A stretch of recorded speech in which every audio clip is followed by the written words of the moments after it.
오늘부터 살펴보게 될 시편 21편은 바로 앞에 나온 시편 20편에 이어지는 내용을 다루고 있습니다. 우리가 앞에 보았던 시편 20편의 내용은 이 다윗 왕을 위한 백성들의 기도였습니다. 이스라엘 백성들은 자기의 통치자인 다윗을 사랑했고 또한 그 왕을 통해서 하나님께서 영광 받으시기를 간절히 바랐습니다. 그래서 그 백성들은 그 간절한 마음을 다 담아서 하나님께 간절한 기도를 올렸으며 다윗 역시 그 기도에 화답해서 기도를 올렸다고 되어 있습니다. 이렇게 이스라엘은 왕과 백성 모두가 마음을 모아 하나님께 기도하는 사람들이었기 때문에 역사상 가장 영광스러운 신정 국가를 건설할 수 있었던 것입니다. 또한 이 시편에서 다윗은 그리스도의 모형으로서 등장한다고 말씀드린 바 있습니다. 우리는 이스라엘 백성들이 다윗을 위해 기도한 것과 같이 우리의 왕이신 예수 그리스도의 영광을 위해서 기도해야 합니다. 우리는 이 땅에 사는 동안에 항상 그리스도의 왕국을 건설하기 위하여 몸과 마음을 다하는 그러한 하나님의 영광을 위한 참된 믿음을 가져야 하는 것입니다. 자, 그렇다면 오늘 본문의 말씀인 시편 21편의 내용은 무엇이겠습니까? 여기에서 이스라엘 백성들은 자신들이 앞서 20편에서 드렸던 기도의 응답에 대해서 감사하고 감사의 찬송을 올리고 있습니다. 하나님은 이 백성들의 기도에 신실하게 응답해 주셨고 그들은 그 응답을 명확히 확인할 수가 있었습니다. 그래서 이스라엘 백성들에게는 이 기도 응답에 대한 풍성한 감사와 기쁨이 넘쳤으며 그래서 21편 말씀에서 그 감사의 마음을 온전히 표현하고 있는 것이죠. 그러면 오늘 본문을 1절부터 살펴보겠습니다. 먼저 1절에 여호와시여 왕이 주님의 권능으로 인하여 즐거워하며 주님의 구원을 크게 기뻐합니다 하였습니다. 여기에서 백성들은 다윗 왕이 하나님으로 인해 기뻐한다는 사실을 노래하고 있습니다. 그들의 왕인 다윗은 자신의 권력이나 부유함이나 혹은 강한 군사력 때문에 즐거워한 것이 아니었습니다. 다윗은 항상 하나님을 모시는 사람이었기 때문에 그의 주인 되신 하나님의 권능을 즐거워했던 것입니다. 그는 이 세상의 다른 왕들과 같이 교만하게 자기를 높이지 아니하였고 자신이 가진 이 권세와 권위가 오직 하늘의 아버지 하나님께로부터 나왔음을 겸손히 인정했습니다. 또한 다윗은 왕이기 이전에 한 사람의 죄인으로서 하나님께서 베푸신 구원의 은혜를 기뻐하였다라고 했습니다. 이처럼 다윗과 이스라엘 사람들은 왕과 백성이기도 했지만 동시에 모두 다 하나님 안에 있는 한 백성으로서 오직 자신들의 왕이신 하나님 안에서 같은 마음을 품었던 것이죠. 다음으로 2절 말씀을 보겠습니다.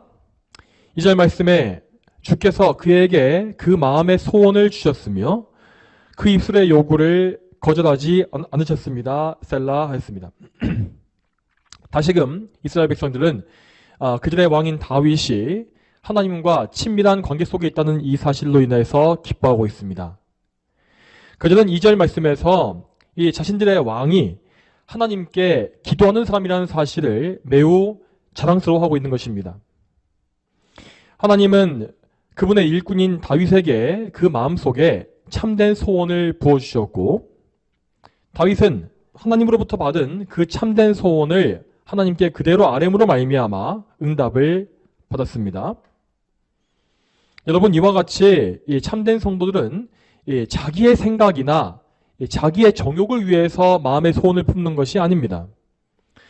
이 성도들은 그리스도로 말미암아서 하나님 안에 있기 때문에 이 하나님의 성령께서 주시는 거룩한 소원을 품는 것입니다. 그 거룩한 소원들은 하나님의 영광을 위한 소원으로서 하나님의 뜻과 하나님의 계명에 합치하는 올바른 소원이죠. 하나님은 이처럼 성도들에게 참된 소원을 주시고 또한 그 소원이 가만히 있는 것이 아니라 더욱더 깊어지고 간절해지게 하셔서 그 간절한 마음을 하나님께 가지고 나와서 아뢰게 역사하십니다. 자, 이것이 바로 이 참된 기도의 원리인 것입니다. 우리는 결코 우리의 힘과 의지로 기도하는 것이 아닙니다. 참된 기도라는 것은 우리가 우리의 힘과 생각과 능력으로 하는 것이 아니라 하나님께서 친히 우리에게 시키시는 것이며, 우리는 하나님의 뜻 안에서 그분의 영광을 위한 소원을 아뢰는 것입니다. 이렇게 하나님 안에서 하는 기도는 참으로 하나님을 기쁘시게 하기 때문에 정말 그야말로 응답이 보장되어 있는 기도라고 할 수 있겠습니다. 다음으로 3절과 4절 말씀을 보겠습니다. 3절과 4절 말씀에 참으로 주께서 좋은 복으로 그를 맞아주시고 그의 머리에 순금관을 씌우셨습니다. 그가 주께 생명을 구함으로 주께서 그에게 주셨으니 곧 영원토록 긴 날입니다 하였습니다. 이 두 구절에는 하나님께서 다윗 왕을 높여주시고 영광스럽게 하신 사실이 기록되어 있습니다. 하나님은 이 백성들과 다윗이 기도한 내용뿐만 아니라 그 기도보다 훨씬 더 많은 복과 은혜를 부어주셨습니다. 이처럼 하나님께서 우리가 생각한 것보다 더 많은 은혜를 부어주실 수 있는 이유는 그분에게 이 사랑과 은혜와 또한 능력이 무한하기 때문입니다. 하나님은 절대 인색하신 분이 아니며 언제나 우리에게 과분한 은혜를 넘치게 부어줄 수 있는 사랑과 능력의 하나님이십니다. 이처럼 하나님은 풍성한 사랑을 갖고 계시지만 하지만 그분은 절대로 아무 근거 없이 아무렇게나 은혜를 남발하시는 것은 아닙니다. 자, 하나님은 아무런 자격이 없는 우리에게 은혜를 주시기 위하여서 하나님 스스로 합법적인 근거를 준비하셨습니다. 그 근거가 되시는 분은 곧 우리의 중보자이신 예수 그리스도이십니다. 하나님의 아들이신 예수님은 참으로 우리를 위해서 무한한 구속의 공로를 이루어내셨습니다. 우리를 정결하게 하는 예수님의 피는 절대 다함이 없으며 또한 예수님의 의는 모든 택하신 백성을 하나님 앞에서 완전히 의롭게 하십니다. 하나님은 이처럼 완벽한 예수님의 공로를 통하여서 아무런 자격이 없는 우리에게 이렇게 풍성한 은혜를 베푸실 수가 있는 것이죠.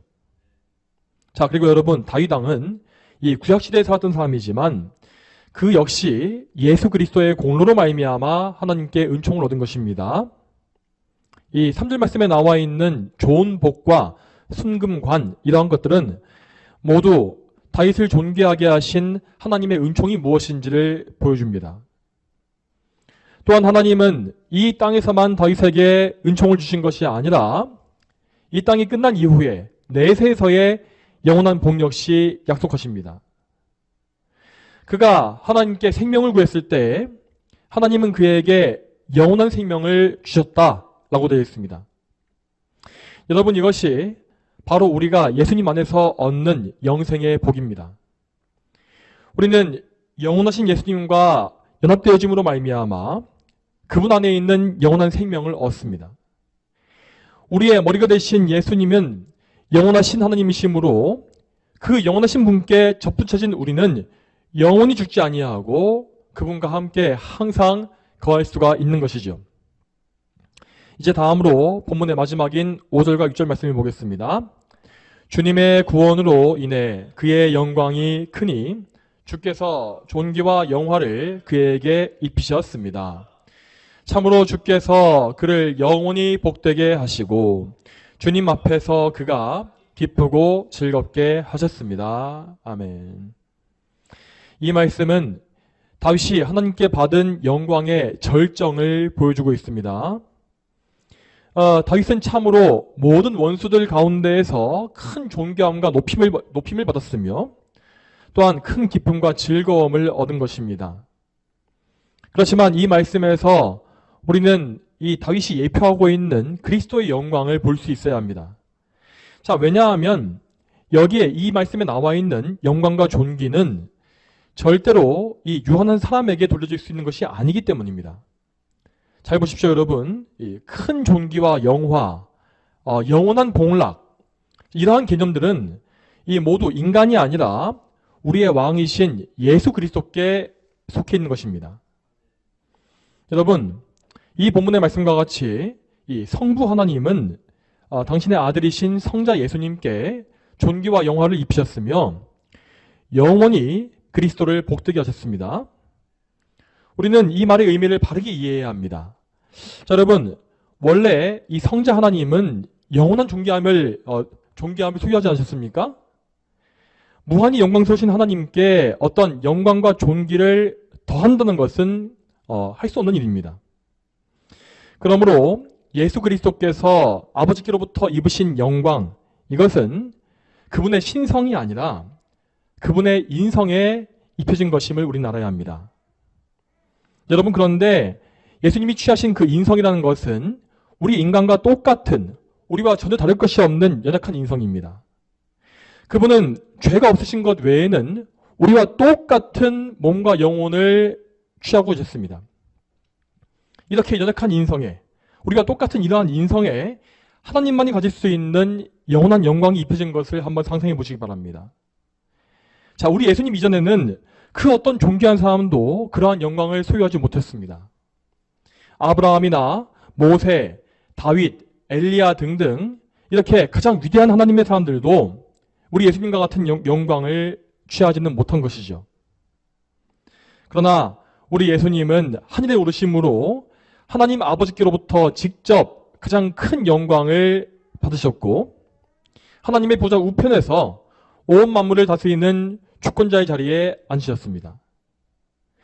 예수님은 하나님이시면서 동시에 사람이신 분으로서 이러한 영광을 취하신 것입니다. 자, 그러므로 여러분, 우리 예수님과 연합되어진 모든 사람들은 예수님께서 취하신 이 영광에 반드시 동참할 것입니다. 모든 성도는 그리스도의 몸에 속한 그분의 지체가 됐다고 했습니다. 그러므로 우리 성도들은 우리의 머리이신 예수님의 영광 아래에서 그분과 동일한 무한한 영광과 존귀함을 장차 덧입을 것입니다.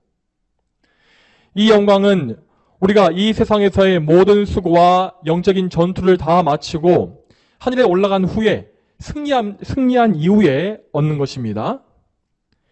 우리는 이 승리를 얻기 전에 이 땅에 사는 동안에 예수님이 앞서 당하신 고난에 연합되어서 많은 고난을 받아야 하겠지만 장차 우리는 이 고난 이후에 그분의 영광과 존귀에 연합하여서 영원한 영광과 존귀함을 얻을 것입니다. 사랑하는 성도 여러분, 이 사실을 기억하시고 앞으로도 주님께 의지하시는 가운데 모든 영적 전투에 승리하시기 바랍니다. 저와 여러분 모두가 매일 매순간 예수님과 동행하는 가운데에서 하나님의 영광을 위해 거룩한 삶을 살게 되기를 소망합니다. 오늘도 이 말씀을 기억하면서 기도로 나가겠습니다. 여러분, 오늘 이 시간에 기도에 집중하시면서 여러분의 삶에 닥쳐오는 모든 어려움과 시험을 다 여러분의 머리 대신 예수님께 맡기시기 바랍니다. 항상 하나님의 선하신 섭리를 신뢰하게 해달라고 기도하시고 하나님께서 여러분 안에 있는 모든 일들, 여러분 삶의 모든 일들을 다 합력해서 선을 이루어달라고 열심히 간구하십시오. 오늘도 이 기도 제목을 놓고 20분간 기도하신 이후에 제가 마침으로 기도하겠습니다.